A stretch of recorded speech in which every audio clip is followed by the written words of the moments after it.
স্বাগতম ক্রিক ফ্রেন্ডসের নিয়মিত আয়োজন টোটাল ইমপ্যাক্ট। আমি সৈয়দ সামি আছি আপনাদের সঙ্গে। আগামীকাল বাংলাদেশ মাঠে নামছে শ্রীলঙ্কার বিপক্ষে সিরিজের তৃতীয় টি-20 ম্যাচে।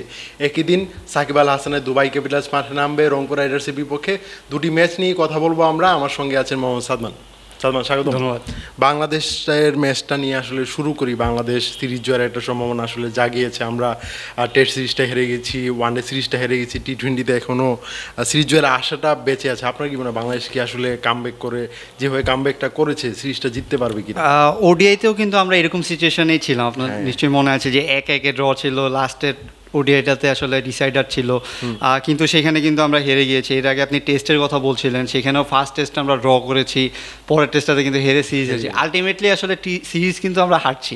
এই ট্যুরে যদি আপনি মানে পজিটিভ দিক দেখেন, আগামীকাল ট্যুরের লাস্ট ম্যাচ, এই ট্যুরের পজিটিভ দিক বলতে কিন্তু একটা ড্র আর একটা ওডিআই ম্যাচ জিতা, আর এর আগে টি-20টা জিতা, এই তিনটা জিনিস নিয়ে এখন পর্যন্ত মোটামুটি বাংলাদেশ রয়েছে। কিন্তু এটাতে কিন্তু আসলে কন্টিনিউশন বা আপনি যদি বলেন যে ইমপ্রুভমেন্ট, সেখানে কিন্তু অনেক ঘাটতি এখনও রয়েছে। মানে আপনি সিরিজ জয়ের মানে পুরা সিরিজে একটা প্রাপ্তির খাতা যদি আপনি খোলেন, সেক্ষেত্রে আসলে কোনো প্রাপ্তি নেই। সিরিজ হারলে আপনি আসলে একটা ম্যাচ জিতেছেন নাকি দুটা ম্যাচ জিতেছেন, এটা আসলে আর ওডিআই ম্যাচটা জিতার পরে কিন্তু এরকম কথা হচ্ছিল যে এটা কি কোনো ফ্লুক নাকি, বা মানে হঠাৎ করে যে জিতে যাওয়া সেরকমই নাকি, সেটাই কিন্তু হয়েছে। পরের ম্যাচটাতে কিন্তু আসলে বাংলাদেশ আবার ফাইট করতে পারেনি।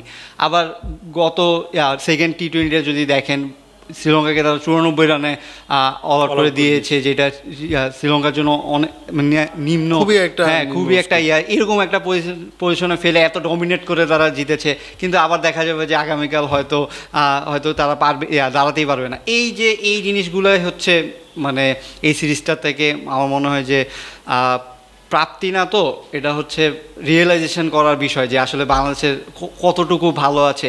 এখন কিন্তু আর বাংলাদেশ ওরকম টিম যদি হয় যে আগে নিশ্চয়ই মনে আছে যখন একটা দুটা ম্যাচ জিততো বা রাস্তায় সবাই নেমে যেত, সবাই ফুর্তি করতো, আবার মনে হচ্ছে যেন ওরকম পজিশনে আমরা চলে যাচ্ছি যে পুরো সিরিজে একটা বড় টিমকে আমরা হারাবো, একটা ম্যাচ জিতবো, সেখানেই হয়তো সেই প্রাপ্তি নিয়ে আসতে হবে। কিন্তু বাংলাদেশ টিম যতটুকু এগিয়েছিল তার চেয়ে অনেক বেশি আসলে পিছিয়ে গিয়েছে, সেইটারই এখানে কিন্তু এখন দেখা যাচ্ছে। এখানে কিন্তু আরেকটা বিষয়, লিটন কুমার দাস লাস্টের ম্যাচটাতে একটা 70-এর উপর একটা ইনিংস খেলেছেন, দারুণ একটা ইনিংস খেলেছেন। তিনি আসলে অফ ফর্মে ভুগছিলেন, সেটা থেকে আসলে কামব্যাক করার দারুণ একটা সুযোগ পেয়েছেন, সেটা কাজে লাগিয়েছেন লিটন।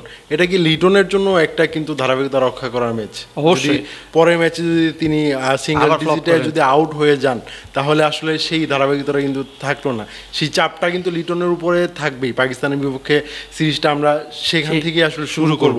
লিটন চাইবেন যে মানে একটা বড় একটা স্কোর করে যেন ধারাবাহিকতাটা রক্ষা করতে পারেন, সেটা আসলে কতটা সম্ভব এই সিচুয়েশনে আপনার মনে হয়? লিটনের তো এই বিষয়টা আসলে হতাশার, যে তিনি হয়তো একটা দুটা ম্যাচ পারফর্ম করেন, এরপরে অনেক দিন ধরে পারফর্ম করেন না। এই যে একটা ম্যাচ তিনি পারফর্ম করলেন, এটা আসলে ভুলে যেতে হবে। এখানে তিনি এতদিন ধরে বাংলাদেশে খেলছেন, বাংলাদেশের হয়ে খেলছেন, এখন তিনি সিনিয়র ক্রিকেটার, তিনি ক্যাপ্টেন দলের।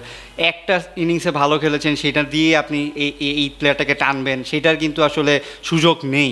কিন্তু এখন আসলে মানে ওরকম একটা প্লেয়ারের অভাবেই কিন্তু আমরা একই প্লেয়ারদের বারবার খেলাচ্ছি, তিনি ফ্লপ হলেও তাকে খেলাচ্ছি। এখন আপনি যেটা বলছিলেন, সামনেই কিন্তু আমাদের আবার পাকিস্তান সিরিজ। সো এই যে এত বড় একটা সুযোগ আছে তার কাছে, যে তিনি দুইটা ম্যাচ খেলেছেন, একটা জিতেছেন, একটা হেরেছেন, একটাই পারফর্ম করেছেন, আর একটা পারফর্ম করেননি, কিন্তু বাকি আরও সামনে 4টা টি-20 আছে তার সামনে। এখন তাকে আসলে ওইভাবে মাইন্ডসেট করতে হবে যে আমাকে নিজে ক্যাপ্টেন হিসেবে পারফর্ম করতে হবে, দলকে জেতাতে হবে।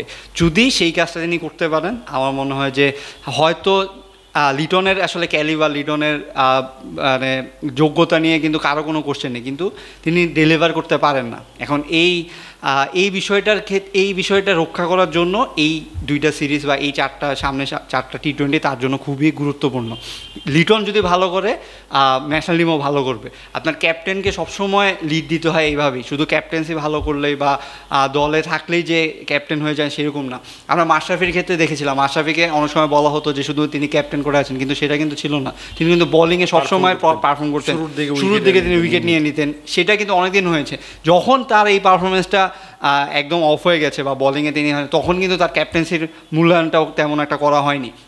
সো লিডনের ক্ষেত্রেও এটাই হবে যে আপনি যদি ব্যাট হাতে পারফর্ম না করেন তাহলে কিন্তু আপনার ক্যাপ্টেন্সির মূল্যটা থাকবে না। তবে এখানে কিন্তু আরেকটা বিষয় যে বাংলাদেশের মানে প্রথম 2 ম্যাচে একাদশ নির্বাচনটা নিয়ে কিন্তু অনেক কথা হচ্ছে। আমি যদি প্রথম ম্যাচ থেকে শুরু করি, সেই ম্যাচে নাইম শেখকে 4 নম্বরে নামানো হয়েছিল। তিনি একটা খুবই ধীরগতির একটা ইনিংস খেলেছিলেন, পরের ম্যাচে তাকে কিন্তু বাদ দেওয়া হয়েছে। আর তাছাড়া প্রথম 2টা ম্যাচে মেহেদী হাসান মিরাজকে যে পজিশনটাতে ব্যাটিংয়ে নামানো হয়েছে সেটা নিয়ে আসলে সমালোচনা হচ্ছে। তার আগে আসলে শামীম পাটোয়ারি ব্যাটিংয়ে নামা ডিজার্ভ করেন কিনা এটা নিয়ে আলোচনা হচ্ছে। বাংলাদেশের একাদশে কি কোনো পরিবর্তন দেখছেন লাস্ট ম্যাচটাতে? লাস্ট ম্যাচটাতেও কিন্তু পরিবর্তন এসেছিলেন, বলছিলেন এই যে নাইম শেখের কথা বললেন, তাকে ড্রপ করা হয়েছে। তারপরে তাসকিন আহমেদকে আসলে ওয়ার্কলোড ম্যানেজমেন্টের জন্য রেস্ট দেওয়া হয়েছে। এছাড়া রিশাদকে রিশাদ 2টা ম্যাচই খেলেছে। আরেকটা পরিবর্তন ছিল, তানজিম সাকিবকে বসানো হয়েছে, শরীফুল ইসলামকে বসানো হয়েছে। সবগুলোই কিন্তু ক্লিক করেছে, আপনার কিন্তু উইনিং কম্বিনেশন একটা দাঁড় হয়ে গিয়েছে। কিন্তু এই জিনিসটা প্রথমে আমরা বলছিলাম যে একটা প্লেয়ারকে একটা ম্যাচ সুযোগ দিয়েই আসলে তাকে ড্রপ করাটা কি কতটুকু যৌক্তিক। এখন এই প্লেয়ারটা আসলে কি করবে? এই প্লেয়ারটাকে যিনি কখনো 4-এ খেলেননি তাকে আপনি 4-এ খেলাচ্ছেন, ওপেনিং খেলছেন, পজিশন না দিতে পারলে তাকে আসলে একাদশে নেওয়া হচ্ছে না। তাহলে আসলে এই প্লেয়ারটা কিভাবে খেলবে? তার ওপেনিং এর জায়গা নেই দেখে তিনি 4-এ খেলেছেন, কিন্তু সেখানে তিনি ফ্লপ করেছেন। বা ওই দিন কিন্তু তিনিই সবচেয়ে ভালো রান করেছিলেন, কিন্তু জয় আসেনি দেখেই হয়তো কম্বিনেশন চেঞ্জ হয়েছে, জাকেরকে পরের ম্যাচে নেওয়া হয়েছে। এখন পরের ম্যাচে যারা ভালো খেলেছে তারা সবাই থাকাটা রিজার্ভ করে। কিন্তু আপনার এখানে যে মিরাজের কথা যদি আমি বলি, মিরাজকে নিয়ে প্রথম ম্যাচেও বলা হয়েছে যে মিরাজকে একটু নিচের দিকে হয়তো নামানো যেত, শামীমকে একটা উপরে হয়েছে। সেইটার যে সুফল আছে সেটা কিন্তু আমরা সেকেন্ড ম্যাচেই দেখেছি। শামীম কতটুকু দায়িত্ব নিয়ে বা কতটুকু অনেকটা টাইম পেয়েছিলেন মিরাজ দ্রুত আউট, হ্যাঁ দ্রুত আউট হওয়ার জন্য অনেকটা টাইম পেয়েছেন, এবং তিনি পুরাটাই T20 সুলভ একটা ইনিংস খেলেছেন। সো এই জিনিসগুলো আসলে পরীক্ষার চেয়ে মানে এই জিনিসগুলো সেট করা উচিত। আপনার বুঝতে হবে যে কোন প্লেয়ারটাকে কোন জায়গায় খেলালে আসলে আপনি রান পাবেন বা বেনিফিটেড হবেন। সো আমার মনে হয় যে এই উইনিং কম্বিনেশনটা আসলে ভাঙাটা উচিত হবে না। কিন্তু আজকে কোচ সালাউদ্দিন প্রেসে এসেছিলেন, তিনি বলেছেন যে হয়তো 2-একটা চেঞ্জ আসলেও আসতে পারে। যেমন আপনি ধরেন যে তাসকিনকে হয়তো আবার খেলাতে পারে, বা আপনি রিশাদকে ড্রপ করে আসলে নাসুম আহমেদকে খেলানো যায় কিনা এটা নিয়ে একটা কথা আছে। এখনো তিনি কিছু নাম বলেন, কিন্তু রিশাদকে আপনি ড্রপ করে দেখেন, রিশাদ গত ম্যাচে 3 উইকেট পেয়েছে, ভালো একটা স্ট্র্যাটেজি। তাকে যদি ড্রপ করেন তখন মানে এক ম্যাচে এক কম্বিনেশন কিন্তু একটা বিষয় রয়েছে। আমি জিনিসটা একটু ডেপথে গিয়ে আমি যদি কথা বলি, বাংলাদেশ কিন্তু শ্রীলঙ্কার বিপক্ষে একজন বাঁহাতি স্পিনারের অভাব কিন্তু অনুভব করছে। সেক্ষেত্রে কিন্তু এই নাসুম আহমেদ কিন্তু ডিজার্ভ করেন একাদশে থাকা, দলের যেহেতু প্রয়োজন। কিন্তু আপনি আসলে রিশাদ এরকম মাপের ড্রপ করতে পারছেন না। হ্যাঁ, মিরাজও কিন্তু খুবই ভালো বোলিং করছেন, তার ব্যাটিংটা কিন্তু দলের জন্য খুবই উপকারী। একজন মানে একদম ব্যাটিং অলরাউন্ডারকে বাদ দিয়ে একজন বোলার বাড়তি নিয়ে খেলে এটা কি চাপ হয় কিনা, এটা আসলে দেখার বিষয়। না, এখানে আরেকটা এক্সাম্পল কিন্তু সালাউদ্দিন দিয়েছেন যে সাকিব আল হাসানের যে একটা কমতি, সেই সাকিব আল হাসান না থাকার কারণে আপনি হয় একটা এক্সট্রা ব্যাটার খেলাতে হয়, একটা এক্সট্রা বলার খেলাতে হয়। এখন আসলে ম্যাচের কন্ডিশন বা পিচ কন্ডিশন বা অপোনেন্ট টিমের কম্বিনেশন দেখেই কিন্তু নিজের দলটাকে সাজাতে হয়। সেই ক্ষেত্রে আপনার যেখানে যে প্লেয়ারটা ফিট হয় সেই প্লেয়ারটাকে আসলে নিয়ে খেলা উচিত। কিন্তু আপনি একটা জিনিস চিন্তা করবেন যে ওয়ার্কলোড ম্যানেজমেন্ট ঠিক আছে, কিন্তু যখন সাকিব, তামিম বা মুশফিক মাহমুদুল্লাহ পারফর্ম করতেন তখন কিন্তু তারা নিয়মিত খেলেছেন, তাদের কিন্তু ওয়ার্কলোড ম্যানেজমেন্টের কথা চিন্তা করা হয়নি, কারণ তারা পারফর্ম করে গিয়েছেন। এখন আমাদের এই টিমটাতে যেই সমস্যাটা রয়েছে যে আপনি এক ম্যাচ পারফর্ম করছেন, আরও 2টা ম্যাচ খারাপ খেলছেন, তখন আপনার সাথে সাথে মনে হয় যে এই টিম কম্বিনেশনটা আসলে হচ্ছে না, আবার আরেকজন প্লেয়ার নেই। এইভাবে এত রোটেট করে খেললে আসলে টিম আপনার দাঁড়াতে অনেক সময় লাগবে, কারণ আপনার হয় একটা পুরা টিমকে আপনার অনেক দিন সময় দিতে হবে, তাহলে আসলে বোঝা যাবে যে কে রেগুলার খারাপ করছে, কে একটা জিনিস কিন্তু আপনার মনে হয় মনে থাকার কথা যে আমরা 2015 থেকে 2019 বিশ্বকাপ পর্যন্ত যে দলটা নিয়ে খেলেছি, সেখানে আসলে খুব বেশি যদি মানে ঝামেলা না হতো তাহলে কিন্তু 3-4টা পরিবর্তন নিয়ে বাংলাদেশ খুব কম ম্যাচেই খেলেছে। মানে আগের ম্যাচে যে একাদশটা খেলিয়েছে প্রায় 1জন বা 2জন চেঞ্জ হয়েছে, 3-4জন চেঞ্জ, এটা কিন্তু খুবই অড একটা বিষয় বাংলাদেশ টিমটার জন্য ছিল।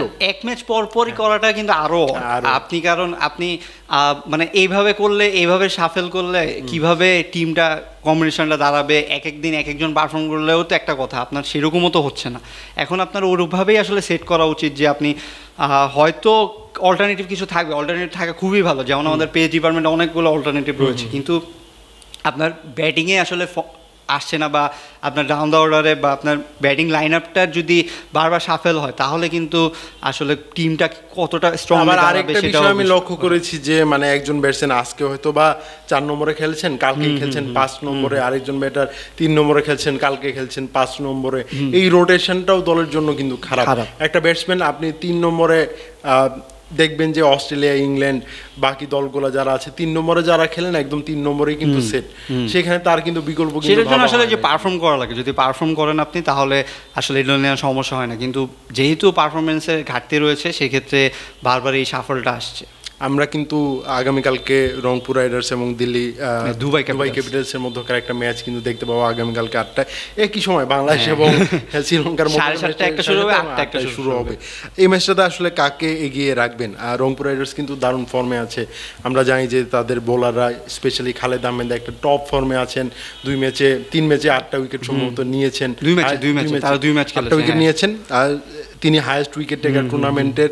সেদিক থেকে সাকিব আসলে ফার্স্ট ম্যাচটাতে অলরাউন্ড পারফরমেন্স করার পরে বাকি ম্যাচগুলোতে আসলে খুব একটা ভালো করতে পারেনি। এইবারে জিএসএল এর সবচেয়ে মানে বাংলাদেশিদের জন্য সবচেয়ে গুরুত্বপূর্ণ এক্সাইটিং ম্যাচ কিন্তু আগামীকাল হতে চলেছে, সেটা হচ্ছে যেটা বলছেন রংপুর রাইডার্স এবং দুবাই ক্যাপিটালসের।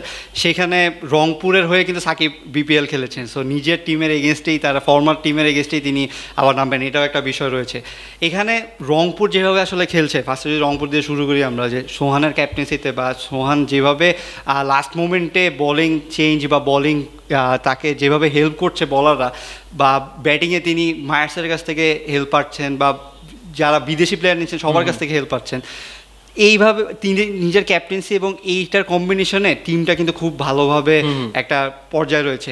আপনার নিশ্চয়ই মনে হচ্ছে জিএসএল প্রথম টুর্নামেন্টে তারা প্রথম 2টা ম্যাচ হেরেছিল কিন্তু তারা চ্যাম্পিয়ন হয়েছিল, এবার কিন্তু প্রথম 2টা ম্যাচই কামব্যাক করে জিতেছে এবং ফাইটিং একটা স্পিরিট দেখাচ্ছে। সো আমার এখানে মনে হচ্ছে যে খালেদের কথা বলছিলেন, খালেদ দুর্দান্ত 2টা ম্যাচেই কিন্তু তিনি জয় এনে দিয়েছেন বলা গেল, 4টা উইকেট। আজমতুল্লাহ, ওমর জায়ের বোলিংটা কিন্তু খুব একটা ভালো একটা ফ্যাক্টর হিসেবে। সো সেই ক্ষেত্রে আমার মনে হয় যে রংপুর খুবই একটা ভালো মাইন্ডসেটে আছে। আর উল্টা দিকে আপনি যদি দেখেন যে ওই টিমটাতে আমরা প্রথম যেদিন শো করেছিলাম বলেছিলাম যে সাকিব ওই টিমের সবচেয়ে বড় স্টার, সাকিব পারফর্ম করেছিলেন, এই কারণেই কিন্তু ম্যাচটা জিতেছে প্রথম ম্যাচটা। হ্যাঁ, সাকিব বাকি ম্যাচগুলোতে পারফর্ম করতে পারেননি, আর তারাও কিন্তু খুবই খারাপভাবে হেরেছে।